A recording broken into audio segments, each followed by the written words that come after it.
Ese wari uzi ko hari umunyarwanda wicara mu biro by'ubutegetsi bwa Amerika akandika izina rye ku miti ikiza miliyoni z'abantu barwaye kanseri ku isi? Mu gihe isi yose yari izi ko u Rwanda ari nk'igihugu cyashinguwe n'amateka, uyu mugabo yari ari muri laboratwari z'i Burayi na Amerika yerekana ko mu mizi y'imisozi ya Ruhengeri hashobora kuva ubwenge buhindura amateka y'ubuvuzi ku isi. Dr. Clet niyikiza ntabwo yavutse afite ikiyiko cya zahabu mu kanwa. Yavukiye mu majyaruguru y'u Rwanda mu myaka y'1960. Hari amazina amenyerewe mu Rwanda, amazina y'abahanzi, abanyapolitike cyangwa abakinnyi b'umupira. Ariko hari izina rimwe ridasakurizwa mu tubari cyangwa mu mihanda, ariko iyo rivuzwe mu mastudio y'ubushakashatsi i Boston cyangwa i New Jersey, isi yose irahaguruka igatega amatwi. Uyu mugabo ntabwo ari umuvuzi usanzwe, ni umuhanga mu mibare wakoresheje imibare ngo asobanure uburyo urupfu rwa kanseri rwahagarikwa. Uyu munsi tugiye kwinjira mu buzima bwa Dr. Clet niyikiza, kuva ku mashuri abanza mu cyahoze ari Ruhengeri kugeza abaye visi perezida w'ibigo birunda amamiliyari y'amadolari muri Amerika.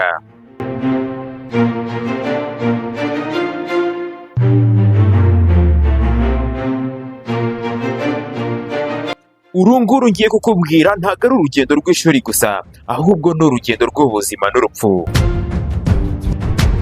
Mu myaka y'1960 mu misozi y'amajyaruguru y'u Rwanda niho havuye ubwenge bwa mbere bw'umwana witwa Clet niyikiza. Ababyeyi be barihanganye bamujyana mu mashuri abanza, ari naho impano ye yagaragariye bwa mbere.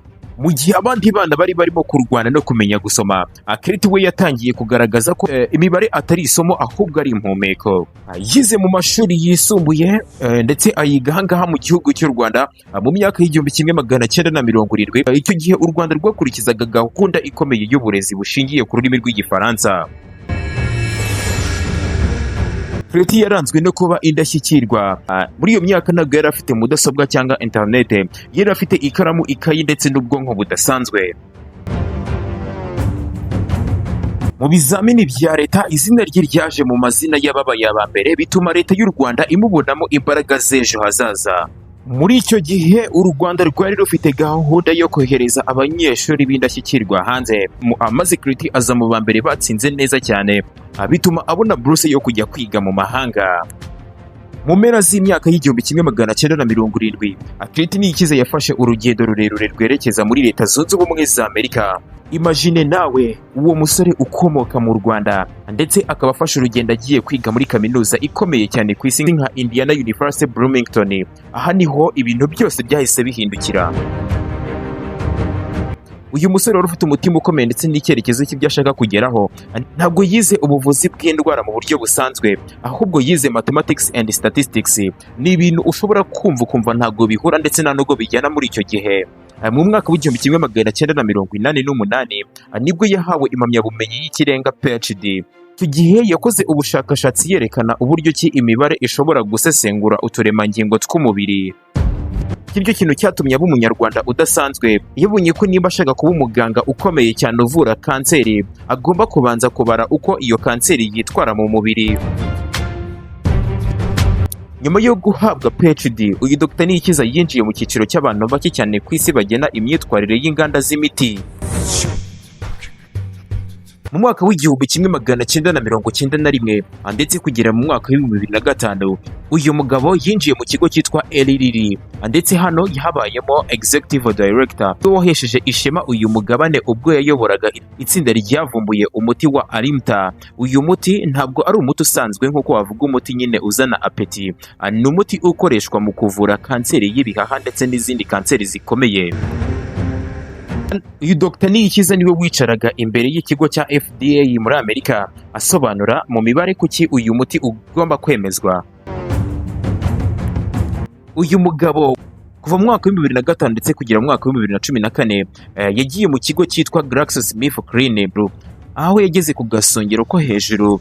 Yabaye Senior Vice President ashinzwe Global R&D Portfolio Management, icyo bivuze mu rurimi rworoshye niwe mugabo wagenaga imiti izakorerwa ubushakashatsi n'izahagarikwa ku isi yose. Yagenaga imikoreshereze ya miliyari na miliyari z'amadolari. Mu mwaka wa 2014 Dr Niyikiza yafashe umwanzuro utangaje, yasezeye mu bigo by'abandi ashinga LEAF Pharmacy Articles. Intego ye yari imwe gusa, kuki imiti ya kanseri ihenda cyane muri Amerika ariko ntigere mu Rwanda cyangwa muri Afurika.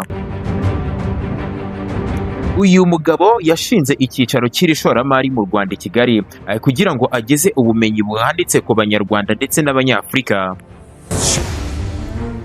Uyu Dr Niyikiza ntabwo ari icyamamare mu bitangazamakuru kuko akazi ke kabera mu mutuzo.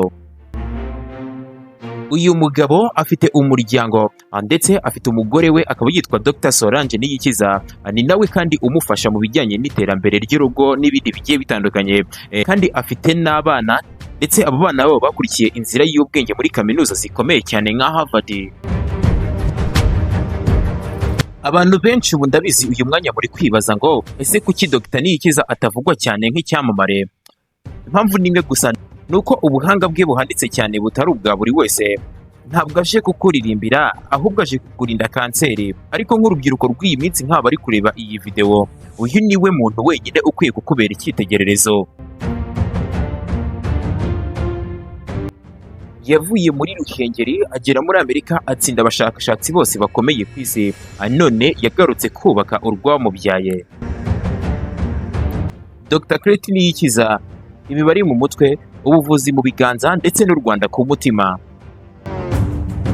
Nimba nawe ukunda abanyarwanda nkanjye baduhesha ishema mu bumenyi, kanda subscribe ubundi usangize iyi video abandi. Niba hari undi munyarwanda w'inararibonye wifuza ko twavugaho amateka ye, twandikire muri comment. Reka dusoreze ahangaha inkuru yacu y'uyu munsi. Murakoze cyane, mukomeze mugire ibihe byiza.